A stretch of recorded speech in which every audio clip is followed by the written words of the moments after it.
और एक नेचर आपको लोगों को पता है, पैसा सभी को कमाना है, सक्सेसफुल सभी को होना है, लेकिन आप अगर कहेंगे उनके लिए कि आपको ट्रेनिंग लेना, आपको सीखने की ज़रूरत है, तो कितने लोग आगे बढ़ते हैं? बहुत ही कम लोग, पहले स्टेप में पीछे रह जाते हैं। तो आप लोग जाने हो या अनजाने हो, ये एक बहुत बड़ा स्टेप को पार करके आए कि आपने एक डिसीजन लिया है कि मुझे सीखना है। और ये जो मेरा छोटा छोटा स्टेप्स होता है, हमारा जो छोटा छोटा स्टेप्स होता है, यही इंडिकेट करता है कि कल को हम कितने बड़े अचीवर बनेंगे। क्योंकि नियति को हम ये दिखाते हैं कि हम सीरियस है अपने गोल को लेकर, अपने लाइफ को लेके, और उसके बाद नियति भी, वो एनर्जी भी उसी तरीके से आपके लिए चीज़ों को क्रिएट करती है। क्लियर? यस। ओके, चलो आगे बढ़ते हैं आज के डिस्कशन में। तो जैसे कि मिंशु जी ने बहुत ही बेहतरीन तरीके से बताया कि आज हम यहाँ पे क्यों इकट्ठा हुए हैं, हमारे सिस्टम के बारे में समझने के लिए, जानने के लिए और खुद को ट्रेन एंड डेवलप करने के लिए। तो सबसे पहला जो हमारा टॉपिक है VR है, फुल फॉर्म पता है आपको हमारे ऑर्गेनाइजेशन का, रिजोल्यूट मार्केटिंग प्राइवेट लिमिटेड। इसके बारे में हम जानेंगे, इनके ऑब्जेक्टिव्स के बारे में जानेंगे, और ये किस तरीके से हमारे लाइफ में वैल्यू एडिशन कर सकता है उसके बारे में भी समझेंगे। हालांकि आप में से ज़्यादातर लोग जो है ऑलरेडी हमारा बिजनेस प्लान या फिर हमारा जो मोटो उनके बारे में रूबरू हो चुके हैं, लेकिन आज हम थोड़ा अच्छे से एज ए ग्रुप उसको रिकॉल करेंगे। तो क्या उसके लिए रेडी है? Yes yes yes. तो सबसे पहला किसी भी ऑर्गेनाइजेशन के लिए या फिर किसी भी इंसान के लिए सबसे इंपॉर्टेंट चीज़ क्या होता है? उसका ऑब्जेक्टिव। यस, हम सभी यहाँ पे इकट्ठा हुए एक ऑब्जेक्टिव से। तो हमारे ऑर्गेनाइजेशन का ऑब्जेक्टिव क्या है, ये भी एब्सोल्युटली क्लियर होना बहुत जरूरी है। ठीक है, और ऑब्जेक्टिव हमारा क्या है वो बताने से पहले मैं और एक चीज़ आप लोगों से पूछना चाहूँगा। हम सभी अलग अलग बैकग्राउंड से बिलोंग करते हैं, चाहे वो बहुत सारी चीज़ों में डिफर कर सकता है, फैमिली, फाइनेंशियल या फिर अदर बहुत सारी चीज़ें अलग अलग रीजन से आते हैं। लेकिन एक चीज़ है जो हम सभी को बिल्कुल एक सेकंड के अंदर यूनाइट कर देती है, वो क्या है? वो एक इमोशन क्या है जिसमें सारी हमारा जो जितने भी लोग हैं वो एक सेकंड में यूनाइट हो जाएंगे। भले ही आपस में अगर लड़ भी रहे होंगे, वो एक टॉपिक छिड़ेगा, आप सब तुरंत एक हो जाएंगे। वो क्या है हम सभी के लिए? वो एक स्ट्रांग इमोशन क्या है? थोड़ा सोचिए, आप सभी को पता होगा, आंसर यहाँ तक आ चुका होगा, थोड़ा सोचेंगे बाहर आ जाएगा। हम सभी के ड्रीम्स होते हैं, हम सभी का पर्सनल गोल्स होता है, हम सभी का अपना फैमिली होता है, उसके लिए तो हम इमोशनल होते ही होते हैं। और एक पर्टिकुलर चीज़ है जिसमें हम सभी कॉमनली एक ही होते हैं। अगर हमारा पुराना झगड़ा वगैरह भी होकर रखा वो भी एक सेकंड के अंदर खत्म हो जाएगा। वो एक स्ट्रॉन्ग इमोशन का नाम क्या है? फैमिली के लिए इमोशनल होते हैं, हम ड्रीम्स के लिए इमोशनल होते हैं, अपने रिलेटिव्स के लिए, अपने आस पड़ोस के लोगों के लिए, डियर वंस के लिए इमोशनल होते हैं। कि वो एक कॉमन चीज़ इसके लिए हम सभी इमोशनल होते हैं। मनी वो एक अलग चीज़ है। आंसर शायद आ रहा होगा, यहाँ तक पहुँच चुका होगा, मैं लिख देता हूँ। एक चीज़ हम सभी को बहुत प्यारा होता है, अपना कंट्री। अपने देश से प्यारा और कुछ नहीं। मानते हैं या नहीं मानते? हम सभी के अंदर भावना, आज अगर मेरा आप सभी से झगड़ा हो, आपका मेरे से झगड़ा हो, या आपका आपस में झगड़ा हो रहा हो, एक बात जैसे आएगा कि मेरे भारत माँ के खिलाफ किसी ने कुछ बोला है, एक सेकंड में हम एक हो जाएंगे। Yes sir, no? एग्री करते हैं? यस, साउंड चाहिए मुझे, एग्री करते हैं? Yes yes. तो हम सभी चाहते हैं कि हमारा देश, हम जो बोलते हैं हमारा भारत महान, और एक्चुअली में ये देश हम चाहते हैं कि दुनिया में नंबर 1 पे जाए। हम सभी के चाहत है, लेकिन चाहत होना एक अलग चीज़ है। अब हमको ये देखना है, हम सभी चाहते हैं तो एक हमारा कंट्री क्या बन जाए, नंबर 1। ये हमारा एक कॉमन गोल है। हम पर्सनली तो जीवन में बहुत आगे जाए, हम बहुत पैसा कमाएं, हम सपना पूरा करें, अपने परिवार का सपना पूरा करें, वो एक पर्सनल लेवल पे गोल है। एक कॉमन गोल है, हमारा कंट्री नंबर 1 होना चाहिए। Yes sir, no? ये हमारा चाहत है। अब चाहत पॉसिबल कैसे होगा उसको समझिए। आप हमें बताइए, हमारा कंट्री नंबर 1 कैसे हो सकता है? सिर्फ चाहने से तो नहीं होगा। चाहत सबसे पहला स्टेप है, हमने चाह लिया कि हमारा कंट्री नंबर 1 हो। अब अगला स्टेप हमें क्या करने की जरूरत है? इकोनॉमिकली स्टेबल हमें होना पड़ेगा। क्लियर? और क्या क्या चीज़ें चाहिए? एजुकेशन बहुत इंपॉर्टेंट, बहुत बढ़िया काम है, उनके लिए भी बहुत जोरदार बताइए। और आप में से कोई अगला और कुछ पॉइंट बताना चाहेंगे? कोऑपरेट कीजिए थोड़ा। आप सभी को पता है आंसर। आज हमारा भारत, हम चाहते हैं कि सुपर पावर बने, वर्ल्ड में नंबर 1 हो, तो किन किन सेक्टर्स को हमें फोकस करने की जरूरत है? क्या क्या बर्निंग प्रॉब्लम्स हमें सॉल्व करने की जरूरत है? दोनों चीज़ें, कुछ बर्निंग प्रॉब्लम्स को भी सॉल्व करना है और कुछ नए इनिशिएटिव्स भी लेना है। एम्प्लॉयमेंट बहुत बढ़िया, दूसरे सर के लिए जोरदार करिए। और एक बहुत इंपॉर्टेंट सेक्टर को आप भूल रहे हैं, थोड़ा सा दिमाग पर जोर डालिए। हेल्थ बहुत बढ़िया, फिर से म्यूजिक के लिए जोरदार। अगर आप बात करें दो इंपॉर्टेंट सेगमेंट को अगर हम डिवाइड करें, एक सेगमेंट है जिसको लोगों को बहुत ज़्यादा फोकस करने की जरूरत है, हेल्थ। आज अगर हम 2 साल तक इतना डिस्टर्ब जिंदगी जी रहे हैं, क्लियर, उसका एक ही रीज़न है, हेल्थ। आज जो कोरोना ने हाहाकार मचाया है, रीजन जो भी है हेल्थ रिलेटेड, हम समझते हैं हेल्थ का इंपॉर्टेंस कितना है। और दूसरा एक इंपॉर्टेंट चीज़ है एम्प्लॉयमेंट, बाकी चीज़ के इसके इर्द गिर्द घूमता है। तो अगर इन दो सेगमेंट्स को अगर हम स्ट्रॉन्ग कर पाए तो डेफिनेटली हमारा कंट्री नंबर 1 बन सकता है। लेकिन बिना इन प्रॉब्लम्स को सॉल्व किए हुए सिर्फ चाहने से तो हम नंबर 1 नहीं बनेंगे। तो हम समझेंगे कि हेल्थ और एम्प्लॉयमेंट इन दो सेक्टर्स में हमारा क्या कंट्रीब्यूशन हो सकता है as a group, as a organisation. Clear?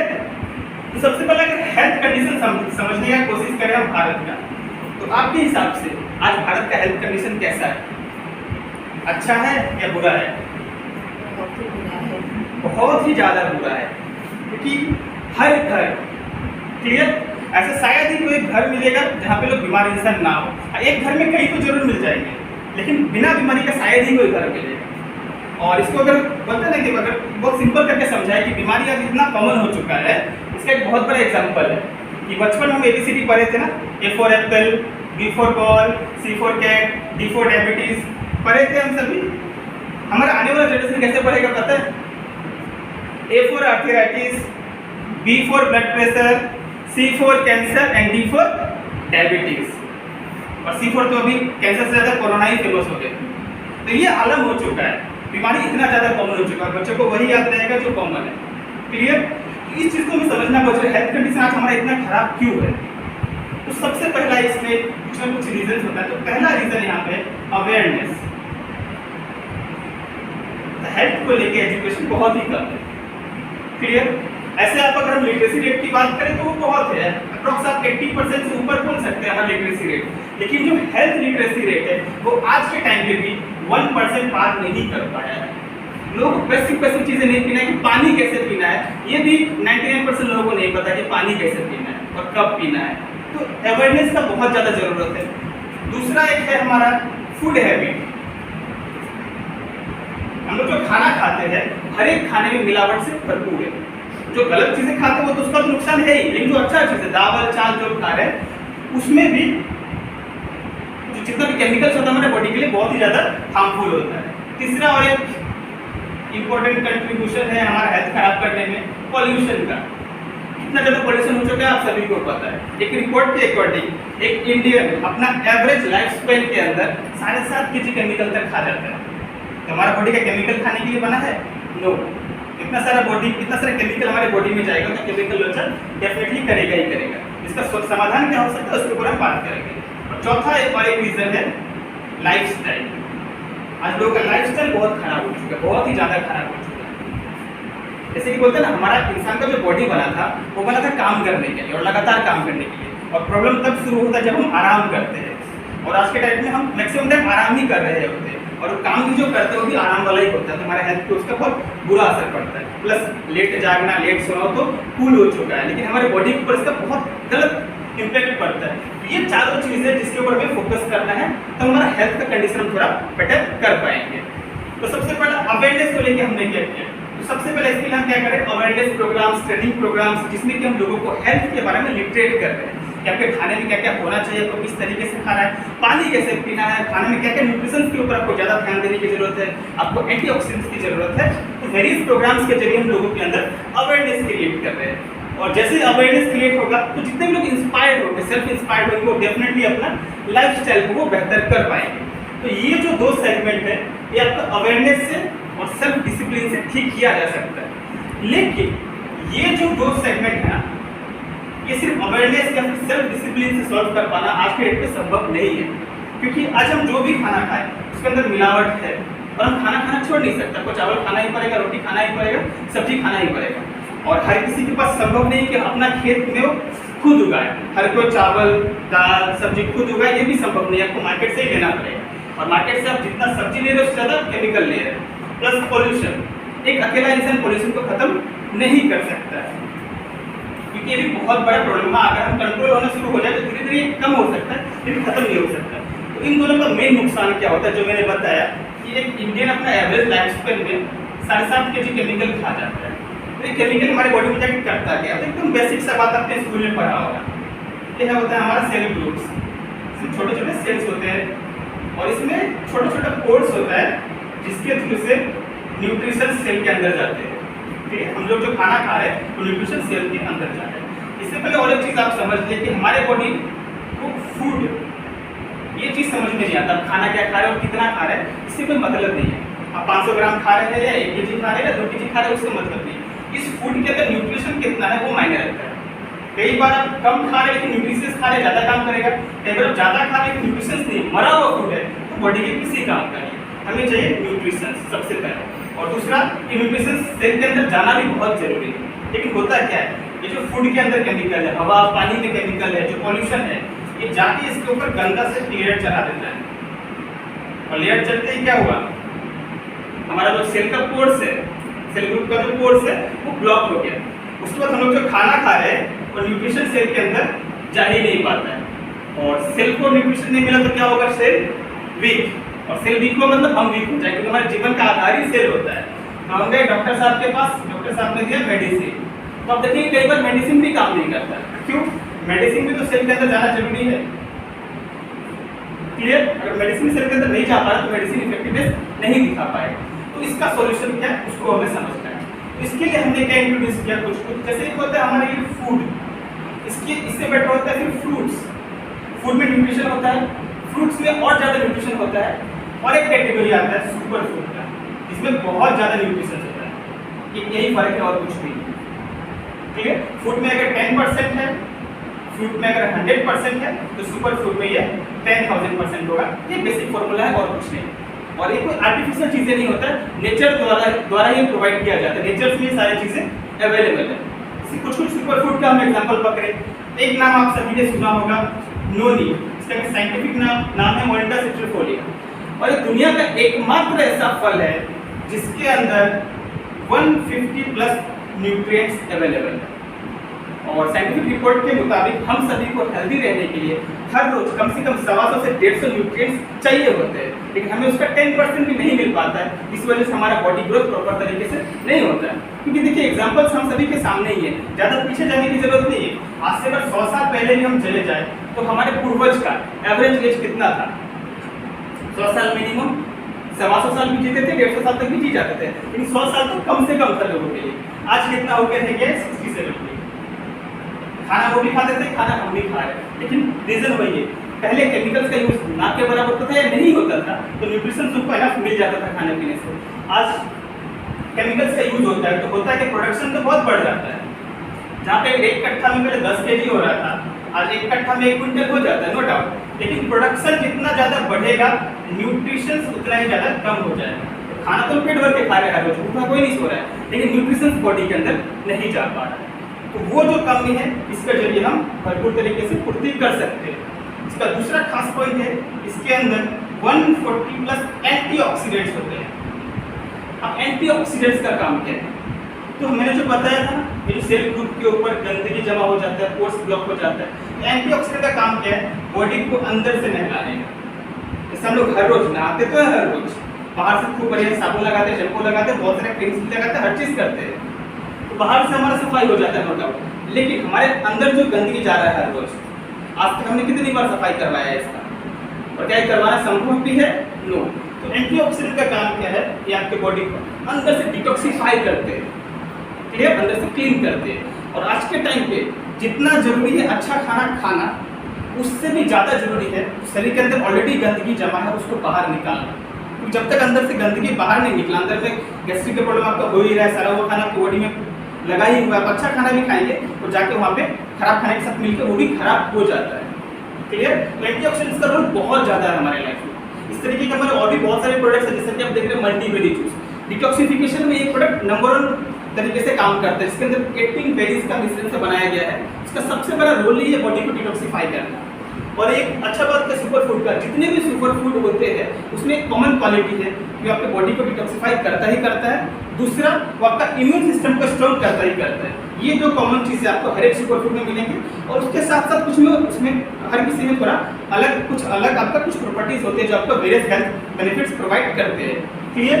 हर तरीके के प्रोडक्ट है। आपने तुलसी का नाम सुना है, तुलसी का हम पूजा भी करते हैं, तुलसी का हम परिक्रमा भी करते हैं। इसका रीजन क्या आप सभी को पता होगा कि तुलसी के आसपास का जो हवा होता है वो इतना शुद्ध होता है कि जैसे उसके परिक्रमा करने से ही हमें ढेर सारे शारीरिक लाभ प्राप्त होते हैं। तो अगर उसका हम प्रॉपर सेवन भी करें तो बॉडी को बहुत ज़्यादा बेनिफिट्स प्रोवाइड करेगा, ठीक है। इस तरीके से हमारे ऑर्गेनाइजेशन ने बहुत सारे सुपर फूड्स लेके, इसके बारे में बाद में डिटेल में बातचीत करेंगे, जो कि हमारे हेल्थ को बेहतर कर सकते हैं। तो हमारा जो पहला गोल था कि हमें अगर हेल्थ सेगमेंट को स्ट्रॉन्ग करना है तो इसके लिए ये चारों सेगमेंट फोकस करना पड़ेगा। तो हम इन चारों सेगमेंट पे फोकस कर रहे हैं। साथ साथ में और एक पॉइंट हाईलाइट कर देना चाहूँगा, मैंने यहाँ पर 3 चीज़ें बताई, फूड, फ्रूट्स और सुपर फूड। फूड में मैंने बोला कि न्यूट्रिशन आज पेट में मर चुका है, लेकिन फ्रूट में अवेलेबल है और सुपर फूड में अवेलेबल है। तो बहुत बोल सकते हैं क्या फ्रूट्स भी ले सकते तो बेहतर होगा, तो हम बोलेंगे हाँ डेफिनेटली बेहतर होगा। लेकिन अब बात करते हैं कि हमारे इंडियंस के लिए और एक चीज़ ध्यान रखना जरूरी है, फाइनेंस का इशू, इनकम का इशू। तो आप अगर फ्रूट्स के थ्रू न्यूट्रिशन लेना चाह रहे हैं तो आपको बहुत ज़्यादा फ्रूट्स डेली बेसिस पे आपको लेना पड़ेगा। हर रोज कम से कम 2 kg 3 kg 4 kg आपको फ्रूट्स खाना पड़ेगा। तो बहुत सारे लोग पहले तो इतना खा नहीं पाएंगे, और अगर खा सकते हैं तो बहुत लोगों के लिए इतना एफोर्ड कर पाना भी हर किसी के लिए पॉसिबल नहीं है। दोनों चीज़ देखने की जरूरत है। तो आपको सुपर फूड का काम किया है, कोई सुपर फूड आप मान लीजिए 10 ml ले रहे हैं, उसमें आपको इतना न्यूट्रिशन मिल जाएगा जितना कि आपको 2 से 3 kg फ्रूट्स खाने में मिलेगा। 2 से 3 kg कोई भी फ्रूट का एवरेज प्राइस कितना होता है? कोई भी कॉमन फ्रूट का, ज़्यादा महंगा फ्रूट भी नहीं देख रहे हैं, बेसिक फ्रूट 200-300 मिनिमम, 200-300 लग और जाएगा। अच्छा फ्रूट पे जाए तो और महंगा होता है, 200-300 रुपये मिनिमम है। लेकिन ये आप 10 ml ले, कोई भी सप्लीमेंट ले, उसका मैक्सिमम कॉस्ट कितना होगा? 5 रुपये से लेकर 10 रुपये से लेकर 20 रुपये से 30 रुपये, उससे ऊपर कभी नहीं।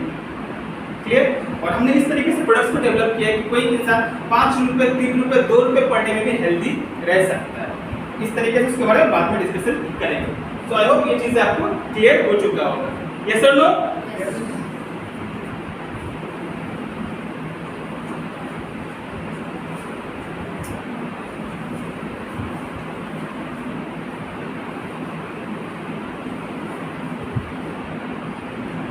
अब बात करते हैं एम्प्लॉयमेंट के ऊपर, क्योंकि ये भी बहुत जरूरी बात हमें करना है। तो एम्प्लॉयमेंट में हमारी सबसे बड़ा प्रॉब्लम क्या है? अनएम्प्लॉयमेंट। मानते हैं? बहुत लोग मानते हैं और बहुत लोग इसके बारे में बात करते हैं, लेकिन मैं बोलूँगा इससे भी बड़ा एक प्रॉब्लम है, इसके बारे में हम कम बात करते हैं, वो है अंडर एम्प्लॉयमेंट। समझते हैं इन चीज़ों को? अंडर एम्प्लॉयमेंट क्या होता है, आप इसको बताएंगे? एम्प्लॉयमेंट करने के लिए उसके पास एनफ स्किल्स ना होना। अंडर एम्प्लॉयमेंट और कोई जैसे पकड़ के चलिए किसी का नॉलेज ज़्यादा है, एजुकेशन क्वालिफिकेशन जिसका हायर है, जिसको वो जो पोस्ट में नौकरी करना था वो नहीं मिल रहा है अंडर। डेफिनेटली बिल्कुल सही। होता है क्या, मान लीजिए कोई पर्सन है जिन्होंने क्या किया है, MBA या फिर PhD या फिर किसी भी तरीके का मास्टर डिग्री उन्होंने किया है। तो आप मुझे बताइए इनका एवरेज सैलरी कितना होना चाहिए एक मास्टर डिग्री होल्डर का? मिनिमम 30-40 30-40-50 वो डिजर्व करते हैं अप्रॉक्स। और आपके पे खर्च आने के लिए तो बेसिक खर्च इतना तो चाहिए ना। कोई पर्सन हमने बचपन से पढ़ाया लिखाया, उसको ये कह के कि बेटा तू ये पढ़ ले जिंदगी बन जाए, इसने तो पूरा पढ़ लिया, इससे ज़्यादा और क्या पढ़े, और कुछ है तो पढ़ ले, है ही नहीं। इसने PhD कर लिया, MBA कर लिया, MD कर लिया, तो उसको ढंग का सैलरी चाहिए, कम से कम 50,000 की इनकम आना चाहिए। कमा कितना रहे हैं? 15,000। बहुत सारे ग्रेजुएट है, कम से कम 20 से 25 तो कमा ले, कमा कितने रहे? 5 से 7,000। तो एक तरीके से इकोनॉमिक्स के लैंग्वेज में वो एम्प्लॉयड तो है, बेरोजगार नहीं कहला रहा है, लेकिन वो क्या है? Under employed, under employment. और ये अनएम्प्लॉयमेंट से ज्यादा बड़ा प्रॉब्लम है, मानते हैं या नहीं? Yes. गुवाहाटी का हालत दिख रहा है, ग्रेजुएट इंसान को कितने का सैलरी मिलता है? 5 से 10,000 रुपये कमाने में बैंड बच जाता है। क्लियर? इन सारी चीजों को हमें समझना है बेहतर तरीके से, अनएम्प्लॉयमेंट के साथ साथ अंडर एम्प्लॉयमेंट को भी कैसे खत्म कर सकते हैं। क्लियर? और इतना सारा जो अनएम्प्लॉयमेंट या फिर अंडर एम्प्लॉयमेंट है उसका कुछ रीजंस क्या उसको भी पहले समझेंगे। इससे हमने समझा कि हेल्थ में क्या क्या वजह है, इस वजह से लोग हमारा हेल्थ कंडीशन इतना खराब है। एम्प्लॉयमेंट का क्यों समझेंगे थोड़ा बहुत। तो आपके हिसाब से आज जो इंडिया का एम्प्लॉयमेंट का कंडीशन इतना खराब है, इसका रीजन क्या क्या हो सकता है? सबसे पहले यहाँ पर जॉब अपॉर्चुनिटी ये थोड़ा कम है, ये हम मानते हैं, एक पहला पॉइंट। दूसरा और क्या हो सकता है? पॉपुलेशन ज़्यादा है। पॉपुलेशन बहुत ज़्यादा है। पॉपुलेशन एक ऐसा चीज़ है ना, इसको अगर हम प्रॉपरली ड्राइव कर पाए तो पॉपुलेशन एक पावर है। वो तो है। जैसे आपके घर में सपोज 4 मेंबर है, चारों स्किलफुल और कमाने वाले हैं ना, तो आपसे ज़्यादा खुश कोई नहीं होगा। क्योंकि किसी का इनकम थोड़ा डाउन हुआ तो दूसरा घर को संभाल देगा, और घर पे डेफिनेटली ज़्यादा इनकम आएगा। पर पर्सन अगर 50,000 रुपये भी कमा रहा है, 4 आदमी मिलकर 2 लाख रुपये कमाएगा, तो पॉपुलेशन तो मेरे लिए पावर होगा। सेम पॉपुलेशन चाइना के लिए पावर है। समझ रहे चीज़ें? चाइना में पहले वन चाइल्ड पॉलिसी था, वन चाइल्ड पॉलिसी था। रिसेंटली उन्होंने क्या कर दिया, 3 बच्चे का। पॉपुलेशन भी एक पावर है, लेकिन उस पॉपुलेशन का एक चीज़ है, क्या वो पॉपुलेशन स्किलफुल है कि ये मैटर करता है। तो हमारे इंडिया के लिए सबसे बड़ा एक प्रॉब्लम जॉब अपॉर्चुनिटी थोड़ा बहुत कमी तो हम मानते हैं, लेकिन उसके बाद अगर कुछ आता है तो जॉब अपॉर्चुनिटी के साथ साथ और एक प्रॉब्लम होता है हमारे यहाँ पे माइंडसेट का। और कहीं ना कहीं माइंडसेट की वजह से जॉब अपॉर्चुनिटी कम है, क्योंकि हर कोई अगर जॉब ढूंढेंगे तो जॉब देगा कौन?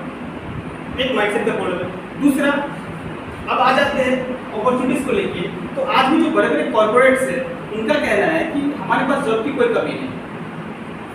हम गवर्नमेंट जॉब के बारे में बात नहीं, गवर्नमेंट जॉब तो डेफिनेटली बहुत कम है गवर्नमेंट जॉब हिसाब से, लेकिन जो कॉर्पोरेट्स है वो कह रहे हैं हमारे पास एनफ जॉब है, जॉब की भी कमी नहीं है, सैलरी की भी कमी नहीं, आदमी लोगों को जॉब मिलता है।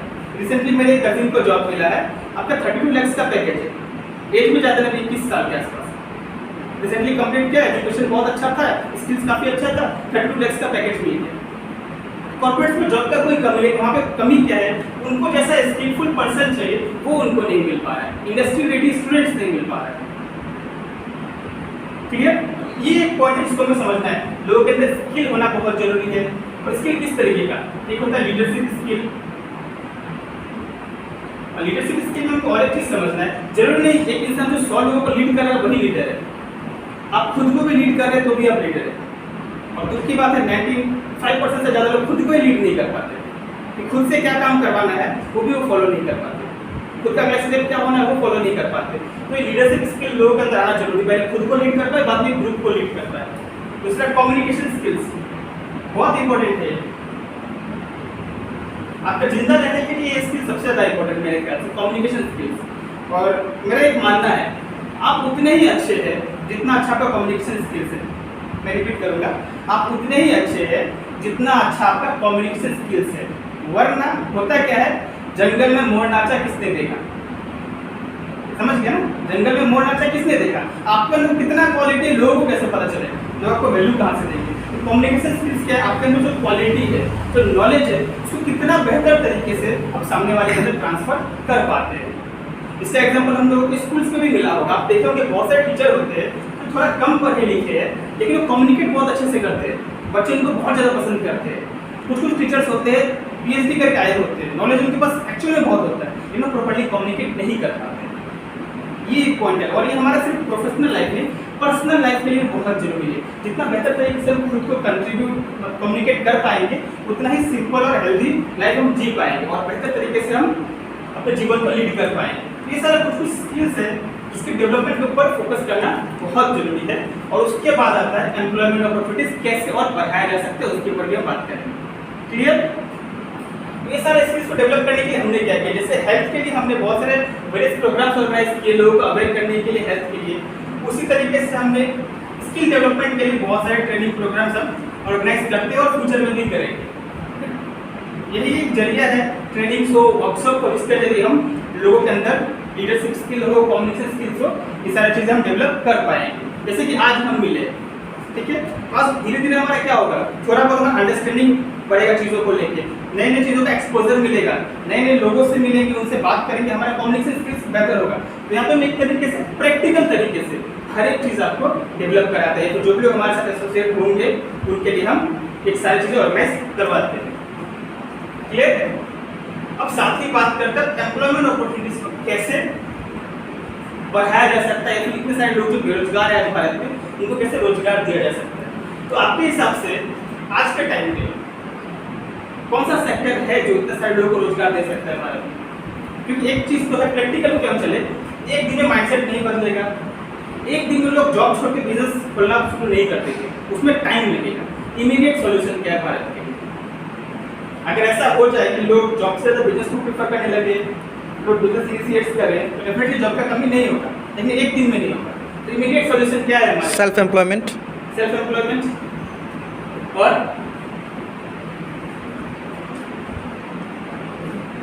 हमारा इमीडिएट सॉल्यूशन क्या है? आप सभी को पता है ऑलरेडी, आप सभी इस चीज के एक्सपर्ट हैं। क्या है हमारे लिए immediate solution? Network marketing, direct selling industry. क्योंकि एकमात्र ऐसा इंडस्ट्री है जो स्किल भी देता है और अर्निंग अपॉर्चुनिटी भी देता है एक साथ। इस चीज को हम समझते हैं direct selling industry. Direct selling industry. Usually other market में क्या होता है? आपके पास ऑलरेडी स्किल है, बढ़िया आप लाख रुपए कमा सकते हैं, नहीं है तो आपको पूछने वाला नहीं है, कोई आपका ट्रेडिंग करने के लिए नहीं, आपका पर्सनल काउंसलिंग करने के लिए नहीं है। लेकिन ये एकमात्र ऐसा इंडस्ट्री है, स्किल है तो बहुत अच्छा, आप थोड़ा जल्दी ग्रो कर पाएंगे, नहीं है कोई प्रॉब्लम नहीं है, सीखने का इच्छा है तो स्किल हम डेवलप करवा देंगे। ठीक है, एकमात्र ऐसा इंडस्ट्री जो स्किल डेवलपमेंट के ऊपर भी बहुत ज़्यादा फोकस करता है। क्लियर? प्लस डायरेक्ट सेलिंग के बारे में अगर कुछ और भी चीजें समझें, इसका जो मेन अभी जो वर्ल्ड वाइड पोजीशन है उसको थोड़ा बहुत समझ लेते हैं। तो आप सभी को पता है जैसे कि डायरेक्ट सेलिंग आज 70 इयर्स से भी ज़्यादा से रन कर रहा है वर्ल्ड वाइड ग्लोबली और सक्सेसफुली रन कर रहा है। और इस 70 सालों में इनका कीर्तिमान क्या कह रहा है उसको हम समझ लेते हैं। तो पिछले साल का जो टर्नओवर रहा है 2019-20 का, कितना आप लोगों को पता है ग्लोबल टर्नओवर डायरेक्ट सेलिंग का? Approximately $200 billion. कितना रहा? $200 बिलियन। और इसको अगर इंडियन रुपीस में काउंट कर दे तो कितना हो जाता है? 15 लाख करोड़। कितना? 15 लाख करोड़। कितना बड़ा अमाउंट है? छोटा? कई सारे देशों का इतना जीडीपी तक नहीं होता 15 लाख करोड़। तो ये एकमात्र डायरेक्ट सेलिंग इंडस्ट्री का ये टर्नओवर रहा है। और सिर्फ अगर एक कंट्री की बात करें, यूएसए का टर्नओवर रहा 2.7 लाख करोड़, डॉलर में $35.2 बिलियन। क्लियर? तो इंडस्ट्री ऑलरेडी वर्ल्ड वाइड बहुत बड़ा काम कर चुकी है। और भारत में इसका सिनेरियो समझे तो पिछले 26 साल से रन कर रही है भारत में, और भारत में जो पिछले साल का टर्नओवर रहा है वो है 18,000 करोड़। क्लियर? तो भारत इस मामले में फिलहाल बहुत पीछे है। इसका भी रीजन कहीं ना कहीं घूम फिर के माइंडसेट से ही कनेक्ट होता है, क्योंकि यूएसए में लोग एंटरप्रेन्योरशिप को बहुत ज़्यादा प्रमोट करते हैं। बच्चा जैसे ही 15-16 साल का हो जाता है वो खुद से कुछ नया करने का ट्राई करता है। लेकिन भारत में हम बच्चे को बचा के रखना चाहते हैं। तो बच्चा अगर कम उम्र में बोले कि मैं कुछ नया सीखना है करना चाहता हूँ, तो गार्जियन ही कहता है पहले पढ़ाई कंप्लीट कर ले, बाद में कुछ करना है। और पढ़ाई कंप्लीट करने के बाद अगर जॉब नहीं मिलता तो वही गार्जियन फिर उनको गाली भी देते हैं। तो बहुत बड़ा दुविधा है भारत के लिए। तो एक माइंडसेट का प्रॉब्लम है जिस वजह से हम आज उतना बड़ा नहीं कर पाए। साथ साथ और भी कुछ चीज़ों को हमें समझना है कि अगर सेम इंडस्ट्री बाहर में इतना बड़ा व्यापार कर रहा है तो भारत में हम क्यों इतना पीछे है। माइंडसेट एक है, साथ में और क्या है वो जो हमें समझ में आया वो आपका पर कैपिटा इनकम का डिफरेंस। अगला रीजन क्या है? पर कैपिटा इनकम, मतलब लोगों का जो एवरेज इनकम होता है उसमें बहुत बड़ा डिफरेंस है यूएसए और इंडिया के मामले में। क्लियर? जैसे यूएसए में आज एवरेज इनकम कितना है लोगों का? अप्रॉक्स 2 से 3 लाख रुपए हर एक फैमिली का इनकम होता है। अगर सिंगल पर्सन ना भी हो, एक फैमिली का इनकम 2 से 3 लाख रुपए वहाँ पे आराम से होता है। लेकिन अगर भारत की बात करें तो 85% से ज्यादा लोगों का इनकम आज 15,000 रुपए से भी कम है। क्लियर? तो माइंडसेट का कमी है, दूसरा इनका पर कैपिटा इनकम भी बहुत लो है, जिस वजह से एक तो वो घर का खर्चा पूरा नहीं कर पाते, तो पैसा कैसे बचाएंगे और बिजनेस कैसे करेंगे। इस वजह से भी भारत में एंटरप्रेन्योरशिप का डेवलपमेंट बहुत कम हो चुका है। क्लियर? और डायरेक्ट सेलिंग नेटवर्क मार्केटिंग पे एंटरप्रेन्योरशिप के कॉन्सेप्ट पे ही चल रहा है। तो जिस तरीके से बाहर में अदर बिजनेसेस को एक्सेप्ट नहीं कर रहा है, उस तरीके से नेटवर्क मार्केटिंग और डायरेक्ट सेलिंग को भी एक्सेप्ट नहीं कर रहा है। बहुत लोगों को लगता है कि मार्केट डायरेक्ट सेलिंग को लेकर नेगेटिव है, ये गलत सोच है। डायरेक्ट सेलिंग को लेकर नेगेटिव नहीं है। कुछ पहला तो एक सेगमेंट है जो अल्ट्रा नेगेटिव है, वो हर चीज को लेकर नेगेटिव है, भगवान को लेकर भी नेगेटिव है। दूसरा एक सेगमेंट क्या है जो थोड़ा बहुत समझते भी चीजों को, पॉजिटिवली देखते भी है, लेकिन इस प्रॉब्लम की वजह से वो चीजों को एक्सेप्ट नहीं कर पाते।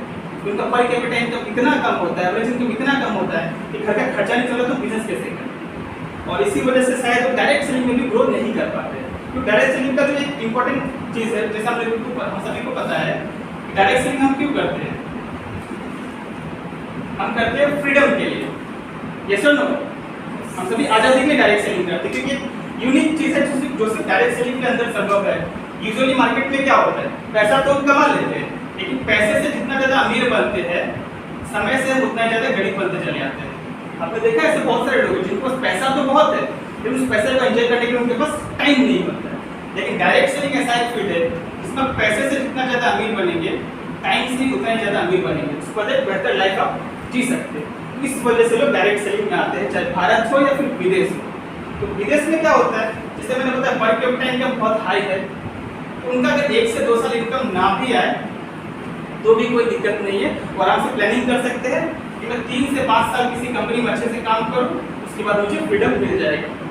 लेकिन यही सेम चीज़ भारत में कॉपी पेस्ट नहीं हो पाया। क्लियर? यही सेम चीज़ भारत में कॉपी पेस्ट नहीं हो पाया। रीजन क्या है कि कल तो हमारे पास लाखों रुपए हो गए, कल हमारे पास फ्रीडम होगा, कल हमारे पास सब कुछ